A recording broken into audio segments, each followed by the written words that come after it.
Welcome, everyone, to Talia Tuesday on the Blueprint Podcast, where we dive deep into the realms of confidence and assertiveness with our co-host, Talia Bombola. As a licensed marriage and family therapist and specialist in confidence and assertiveness, Talia brings a wealth of expertise and insights to our discussions. Join us each Tuesday as we explore practical strategies, personal anecdotes, and empowering advice to help you cultivate the confidence and assertiveness you need to thrive in all aspects of life. Get ready to unlock your full potential and build the life you desire with Talia and Jason as your guides. Talia, welcome to Talia Tuesday. I don't know if I can keep saying welcome to the Blueprint Podcast, welcome to Talia Tuesday. We'll have to figure out a way to actually enter into these episodes as an intro. Okay. We'll probably get it in a year or so. Yeah, and you get to say how excited you are to be here. No, I'm actually, I'm not excited to be here. I'm kidding. I am. That's the podcast pleasantry. Oh my gosh, thanks for having me. I'm so excited to be here. So excited to be here. Thank you. We can't wait. Yeah. I don't know.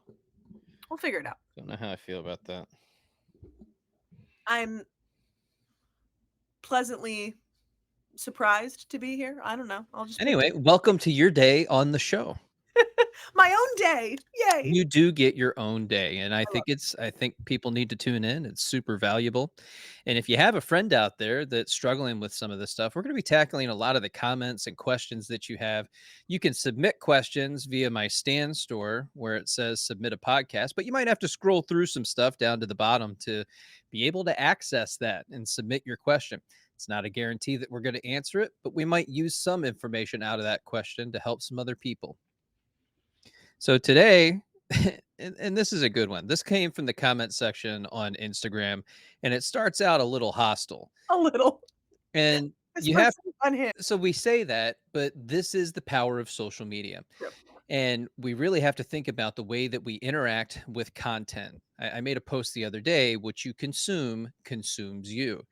And so we've put ourselves in this position to take on all this information, and you can feel a little bit overwhelmed or overstimulated by it. And we often take a lot of things as, well, this is 100% truth. We have this binary thinking. It's either this or that. And that's not always the case, especially when we dive into relationships, interpersonal relationships, how we relate to other people, how we interact in the world and our place in it.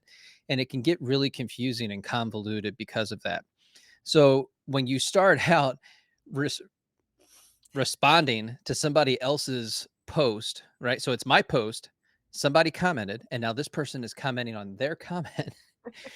And it goes, I think I replied to this, but I can't tell because apparently you don't allow anyone to tag you. K. Period. Yeah, period. That's my favorite part of this whole K, period. Period.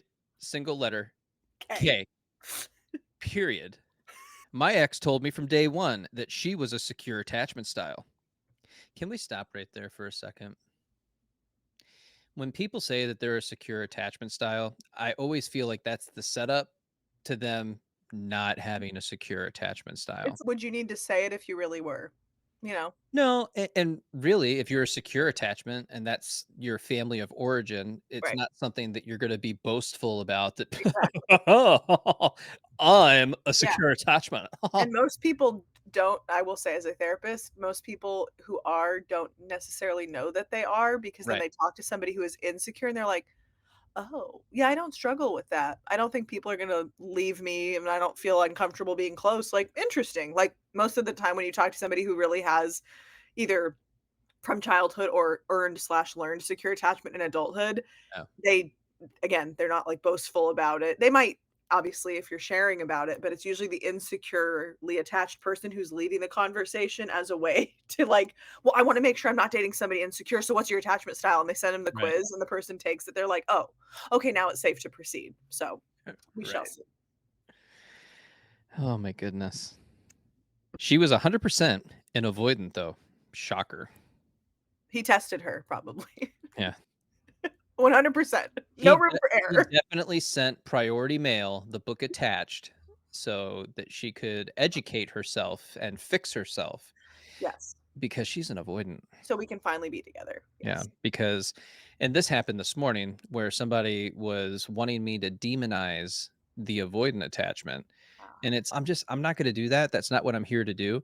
If you don't have a secure attachment, then you have an insecure attachment. And then we all have some work to do. And Yeah. what we like to do is make it a competition that, oh, I'm an anxious attacher, so I'm way better off than the avoidant is. And the avoidant is hurtful to everybody. And da da da. And that's, again, not necessarily the case. And you really haven't taken a very close look at how you relate to other people and how you make them feel. It's not like you're going out and putting out a Google survey for everybody to, how do I treat you? How, Yeah, right. what does that look like? Yeah, true. So it's based off of your own perception, which is going to be a little bit skewed. For sure. So she was 100% an avoidant, would rather get high than have a deep conversation, would rather be mean than be vulnerable, would rather blame me than take responsibility. So, no, I don't date avoidance anymore. And then it goes on IDGAF, how vulnerable your type feels. You have a responsibility to not take it out on others, especially your partner. That will ruin the relationship. How does that make you feel? What does that bring up for you, Okay, Talia? so the last part, the having a responsibility to not take it, this is not operationally defined in this case, it on others, especially your partner. Yeah, that will ruin the relationship. If you have stuff, clinical term, that you Yeah, haven't worked through, that you're lashing out at your partner, projecting onto them, expecting them to heal it, in most cases, that will ruin the relationship. So that piece, like I agree with, I would say conceptually. Previous to that, though, the listing of those, that's not necessarily attachment style. Would rather get high than a deep conversation. Okay, that she could have a substance use problem. She could also enjoy getting high. Who knows? Would rather blame than take responsibility. That sounds more like emotional immaturity than an attachment style problem. I think people don't understand that it's not this catch all term, just like everybody's ex is not a narcissist just because they didn't like you or they whatever. Avoided attachment in and of itself is about the connection when closeness and intimacy enters into your life and how it makes you feel or what it prompts you to do or not do because of how comfortable or uncomfortable you are with it. That is separate from emotional maturity or immaturity. That is separate from knowing how to have a deep conversation. Like, I think doing like a Venn diagram, sometimes they overlap, but sometimes they don't. So I wouldn't lump you all of these you because really what, went there yeah, with the Venn diagram, huh? I had to throw it in there. I love it. Some things overlap and some things don't, and not all of Right. those things are indicative of an avoided attachment. That could also just be, I don't want you to get to know me because I have trust issues. That's separate from avoidant attachment. That could be a whole other ballgame. I don't Right. know this woman he's referring to, and it's not up to you to diagnose. Like, also, attachment disorder is not in the DSM that we use. Insecure attachment is not in the book at all. We have like Right. childhood attachment disorders, but that's not what this person is talking about. And the other thing that's going on here with those statements is that there are things and behavior that you're admitting that you don't like. Mhm. And so that's something inside of you that now you have disdain towards, and you're using that in this moment. You already don't like it. It's already a part of you. You've already probably said it out loud to this person. And if you haven't, you've been holding it back behind a wall. And it's this barrier that you unleash when things aren't going well, when they're not going in your favor, when you Right. don't get what you expect to have happen within the container of this relationship. So a part of you really needs to, can you hear her? Yeah, I love Chloe though. I love her too, but a couple seconds of this is fine. But it's like It's not that bad. I just have a dog, so I'm used to it. when we go into 40 seconds on the podcast, I don't think people are gonna want to hear Maybe that. we'll I tune don't it know. out. We'll be I, good. I forgot what I was saying. You were saying that he was like accusing, he wasn't taking accountability. I'm summarizing. He was accusing her of a lot of things Yeah, and so it really comes down to there are behaviors that you don't appreciate about this person that you're also not admitting to yourself. right. It's almost subconscious to bring it up when something isn't going right, when the relationship doesn't meet your expectations. You know that if you bring this up or if you say it, it's somehow going to give you a sense of power over this person or this experience, Yeah, and to make you feel empowered in this relationship. And really, you need to get to the place where does this bother you or does it not bother you? Because if it does bother you, then this probably isn't the person for you. true. And And if it doesn't bother you, then you really can't hang it over their head. That's manipulation. And you don't want to do that because you're just going to continue to cultivate this pattern that you already don't like and don't want to be in. And it's so much work to try. It's a lot of work for an individual to change themselves when they actually want to change, and they're Yeah. like, "I need to work on this about myself." That's in and of itself a lot of work. It's even more work when you as a partner are trying to change, mostly fix, but change, improve. "I'm just doing it because it's the best thing for you. I'm trying to make it better for you." This person didn't ask you to, and if they did, that's called a therapist, and you shouldn't be dating your therapist. Right. Like, there has to be those boundaries of, if this person has voiced to you, "Hey, I just want you to know I'm working on being better at deep conversations and taking accountability. This is something I know about myself. It's something that comes up in relationships. Take it or leave it." Then you actually can consent differently to the relationship. But if you're nitpicking all of these different things that you don't like, why be with somebody that you are clearly not? Obviously, they're not together, but like, why be with somebody where you're already pinpointing, "I don't like that. I don't like that. I don't like that." And I'm not going to tell them so they can work on it. I'm not going to tell them the impact of their behavior so we could maybe work on it together. I'm just going to slowly, silently resent them, which everybody go back and listen to our other episode on resentment. It's not going to be a good relationship. And that part, like I said at the end, it will ruin the relationship because you're not being authentic and genuine. So you're not even giving that person a chance to get close to you the way that you want. So maybe you're the avoidant. Hmm. Yeah. There's a portion of that, isn't there? If you hold back on the things that you want to say, you're being inauthentic to your goals, values, and standards that you have for a relationship with you. And in that is going to cultivate a ton of resentment towards this other person. But you don't say anything because if you do, then you have to bear a part of yourself to the other person. There's a level of vulnerability that you have to let It's them ironic that he writes into about that. yeah, your inner world. But then there's also that fear that you're going to be rejected once you give them this information.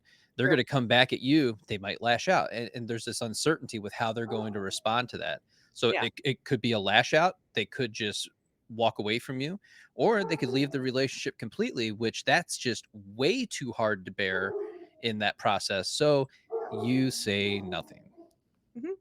Or you just comment about it on Instagram. So and take it out on other people passive aggressively. This wasn't passive. no, it wasn't. Yeah. It was actually very Yeah. aggressive. Yeah. Yeah. It was. Aggressive, aggressive, not passive aggressive. I guess for me, when it comes to, I don't know, you have to be in person. When I read comments, I don't look at them and go, "Oh my God, this hurts my feelings." Ah, Mhm. like I read them and I'm just like, wow, you're really going through it. Oh, yeah, yes, and I've told you that whenever I read comments, now people don't comment because I put so many settings on it because I just couldn't handle it. Some of Yeah. them I'm like, "Well, I'm a real person, right?" Like, you can't just talk to people however you want with no repercussion. Okay, yeah.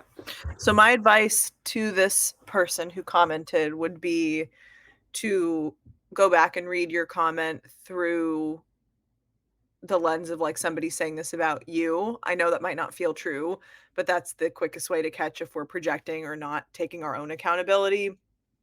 So, is any part of this comment true of your own behavior, the not taking accountability, the avoiding vulnerability?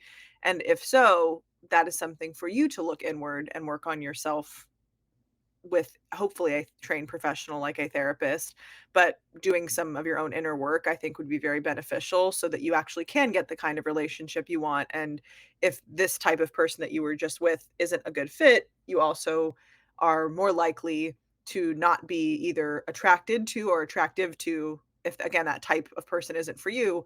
You reduce the likelihood that you'll fall into this again if you go do the inner work. So I highly recommend going through, reading your comment, taking your own accountability and vulnerability, and I hope that you feel better.